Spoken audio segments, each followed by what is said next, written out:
know, growing up in Covington, football is such a big part of our world, right? And it's, for me, going to the games, my dad would take me to the games and everything. I've always loved, Covington football and everything. And I want to talk to you about kind of what I've been through in my life and some lessons I've learned that hopefully you guys can take with you, not only onto the football field, but after into your life. And my main topic I want to talk about today is surviving bombing, okay?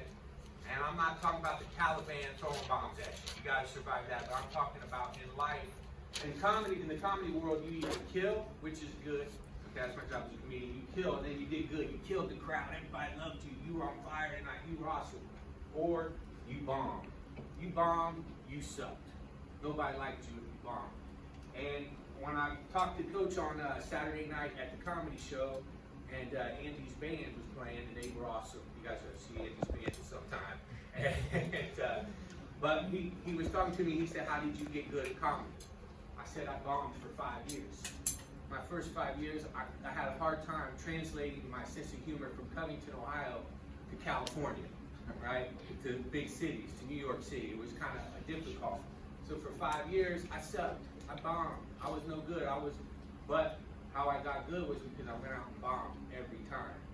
And there's lessons you learn, right? So for instance, maybe I had a bad show, but one of my jokes hit. Well, then I go, okay, that joke's funny. The joke about my dad being old. So I'm going to keep that joke about my dad being old, and I'm going to write new jokes to it.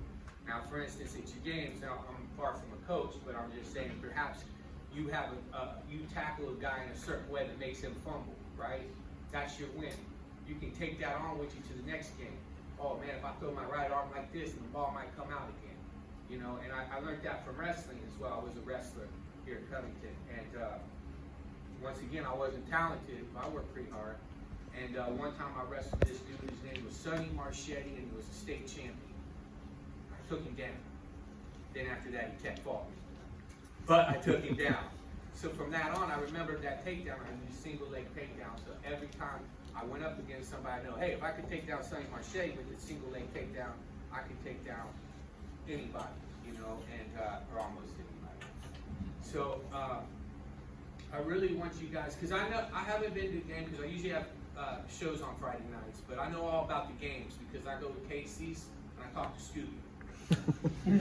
So I know every single game and every single play of every single game because when you sit with Scooby as he's putting Pepsi in the machine, you hear all about it. So I think that, if it's a tough year, hey, there's nothing wrong with that because you're learning and you're building resistance in yourself that can handle things, right? And a good thing to be able to handle is embarrassment, because I know there's nothing worse. There's nothing to me more embarrassing than losing, right? That's humiliating. That's hard to take. And I had to take it as a comedian in front of an audience that I'm trying to make laugh, and they weren't getting my sense of humor, right? And now they do.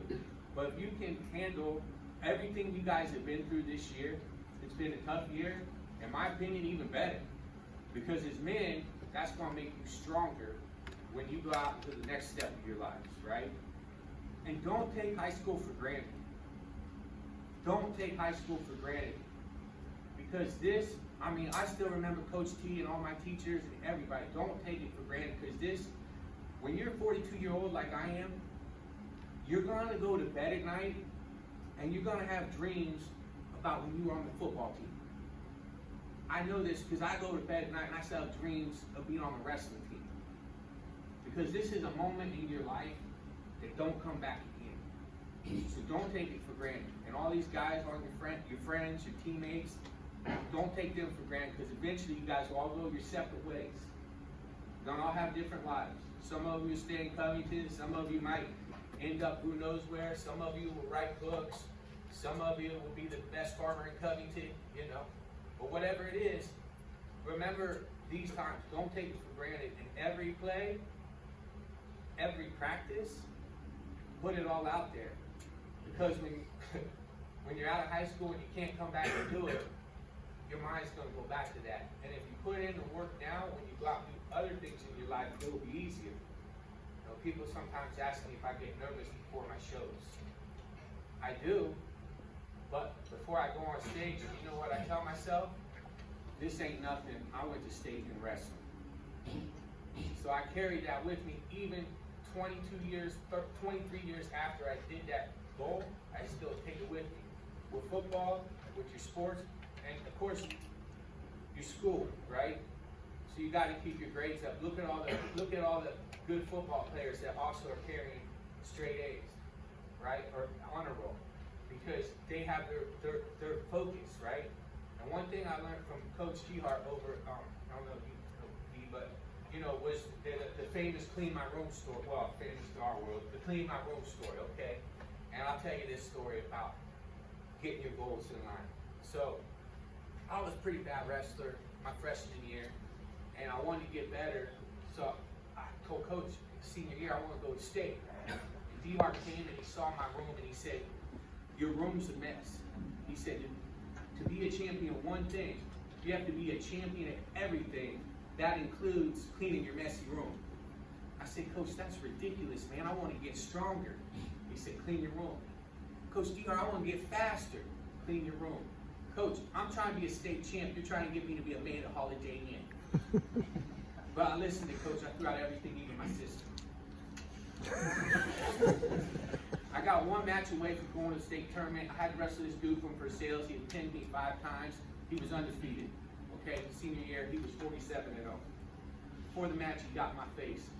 He's like, "I'm gonna pin you so fast you'll never get up." I was like, "Man, you can talk trash, but did you take out your trash? I bet you got dust bunnies under your bed," right?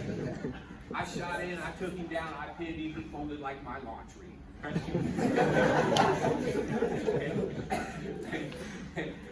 But it was because that particular day, my room was clean, my life was in order, and I was able to defeat somebody who was better than me, 5 times better than me. I was 0-5 against this dude, and on the day it mattered, I won.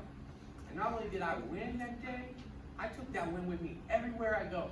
Oh, I got to talk in front of 25 football players I don't know. Can I do that? Do I have enough confidence to do that? I went to state. So it's every little detail of your life is important. And face the bomb, face defeat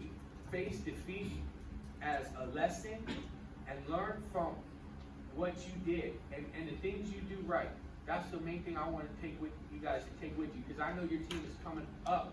You guys are on your way up.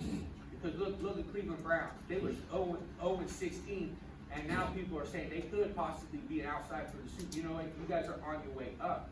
So take what you're doing right in your games and perfect it, and keep grinding, and keep pushing forward, and stay focused on your goals. Keep your rooms clean. Listen to your coaches. Listen to your parents, and just grind, because you guys are our future, man. And the world's a crazy place.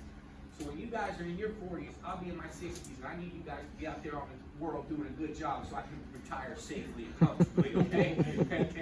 But hey, it's an honor to talk to you guys, and just keep grinding, keep going forward, and you guys will all be successful, not only on the field, but in your life, and you can do anything. And one other thing, real quick, never let anybody tell you that you can't do something because you're from a small town.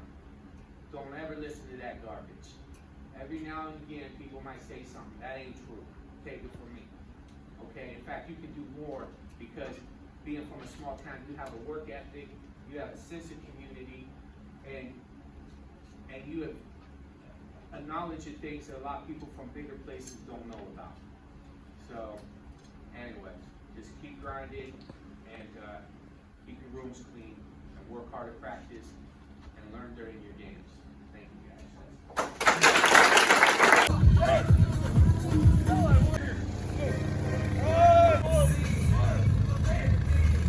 Hey, we are at Covington High School. We got football practice. I'm going to give a speech to the football team. This is my high school alma mater.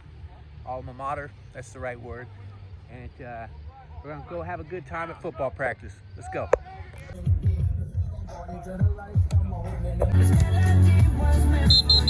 Ready, go. Here it comes. Go, get up, get up, get up. Give it to the next guy in line. Next guy in line. Miller! Back a little bit. Go shape more out of the way. Don't hit the quarterback. Go away, you mean. You're young, man.